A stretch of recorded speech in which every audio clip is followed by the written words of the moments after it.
Bienvenue chers téléspectateurs d'Afro Info de 43. Voici votre actualité. Les députés Chéribin Okende est assassiné. Il a été enlevé la veille par des hommes armés. La police a levé les corps et remorqué sa jeep.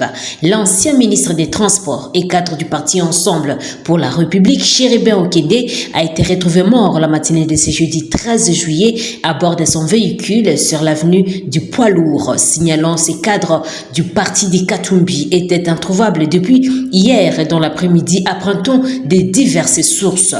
Le président de la République, Félix-Antoine Tshisekedi Tshilombo, s'est dit consterné par la disparition de l'ancien ministre des Transports et Voies de Communication et Désenclavement, Chéribin Okende, dans des conditions tragiques. Par ailleurs, les chefs de l'État enjoint la justice à faire toute la lumière sur ces dossiers afin de sanctionner les coupables de cet acte ignoble. Le président Félix-Antoine Tshisekedi a appris avec consternation ce matin la disparition dans les conditions tragiques de M.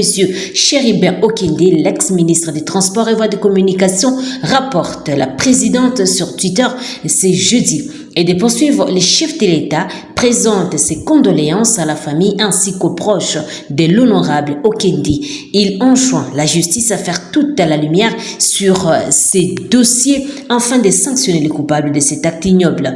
Pour rappel, le porte-parole du parti Ensemble des Katumbi, Chéribin Okende, a été retrouvé mort ce matin à bord de sa jeep du Poids Lourd, avenue Congo et Japon à Kinshasa. À en croire plusieurs sources, il avait été enlevé hier par des hommes lourdement armés, non autrement identifiés devant la Cour constitutionnelle notée Congo virtuel. Je suis choqué et atterré d'apprendre l'assassinat de Chéribin Okende, qui est le porte-parole de Ensemble pour la République. Ces crimes odieux qui s'apparentent à un assassinat politique ne peuvent rester impunis. Sincères condoléances à sa famille biologique et au parti Ensemble, déclare Martin Fayoulou.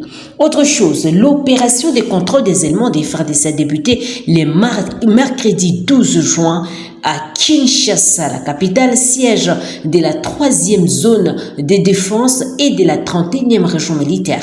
Et c'est ce qu'a annoncé le porte-parole de l'inspection générale des forces armées de l'RDC, le major Géry Bello, au cours d'un point de presse. Selon lui, cette opération initiée par le président de la République est mise en œuvre par l'inspection générale en vue de maîtriser les effectifs de l'armée nationale pour sa réorganisation. Ça fait presque 26 ans que notre armée n'est pas contrôlée.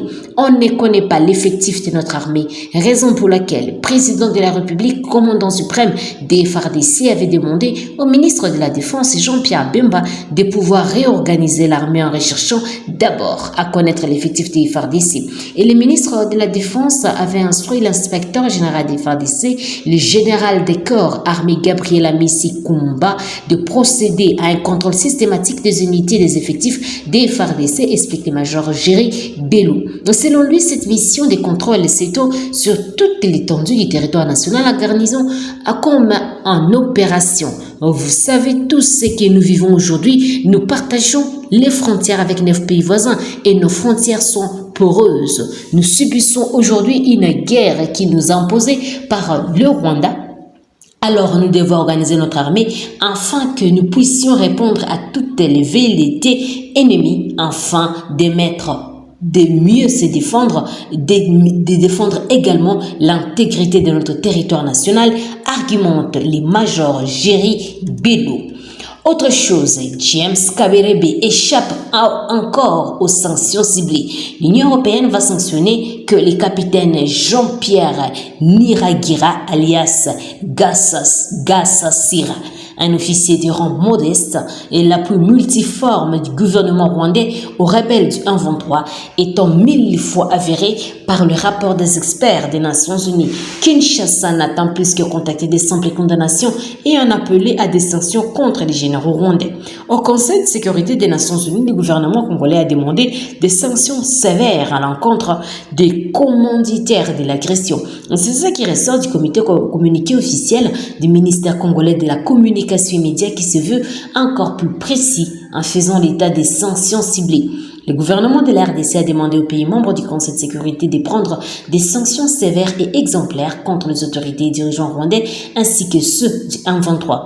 tout responsable des crimes commis sur le territoire congolais afin qu'il soit traduit en justice, l'officier Gassasira dans la liste des sanctions de l'Union européenne. Chose inédite, la liste proposée par l'Union européenne doit encore recueillir l'assentiment de l'ensemble des États membres, comporte le nom d'un officier issu des rangs de Rwanda Defense Force RDF, et selon les informations d'Africa Intelligence, il s'agit du capitaine Jean-Pierre Niragiri, aussi connu sous l'alias de Gassasira.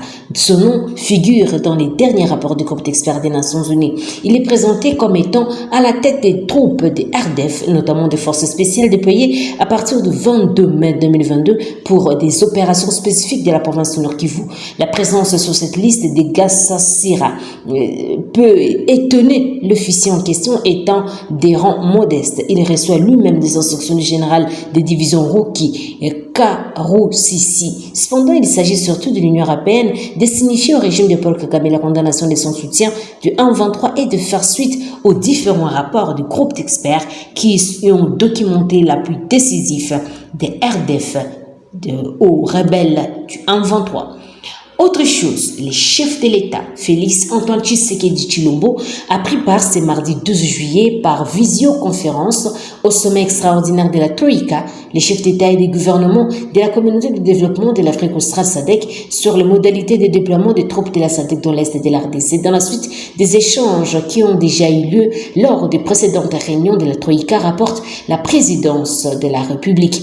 Dans son intervention, le président de la RDC, Félix Antoine Tshisekedi, a de nouveau tiré la sonnette d'alarme. L'urgence des mises et de retour de l'ordre et de la sécurité s'est fait de plus en plus pressant au vu de la situation humanitaire qui prévaut dans le Nord Kivu, a-t-il indiqué. Et ce contexte d'instabilité, selon le président de la République, Félix Antoine Tshisekedi, impose des contraintes aux déplacés qui ne peuvent pour le moment regagner leur domicile et risquent de ne pouvoir exercer le droit qui leur est garanti par notre constitution de participer aux élections générales à venir. Et selon les informations rapportées par la présidence de la République, Félix Tshisekedi, qui est également président en exercice de la SADC, a en outre plaidé pour la mise en œuvre effective et urgente de la feuille de route conjointe, du processus de Nairobi et de Luanda, ainsi que du programme de désarmement, démobilisation, relèvement communautaire et stabilisation avec l'accompagnement des Nations Unies. La même source a indiqué que la future intervention de la force de la SADC en RDC est conforme au devoir d'assistance de cette organisation sous-régionale en faveur de ses membres qui subissent des problèmes sécuritaires. Par ailleurs, au sujet de la situation sécuritaire qui prévaut dans la province de Cabo Delgado en République de Mozambique, la Troïka a noté des avancées significatives des opérations menées et depuis 2 ans par la force régionale de la SADC Mission in Mozambique et qui ont considérablement réduit les capacités offensives des groupes terroristes.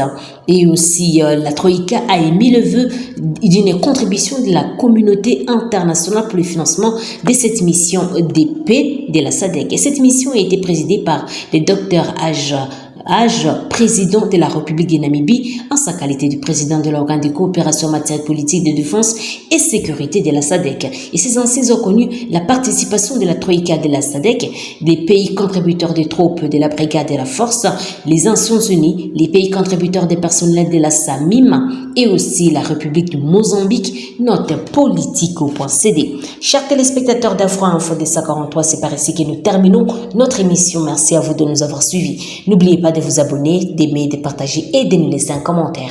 Je suis Santi Chisenga depuis la province de l'Ituri pour Afro-Info de 43. Au revoir.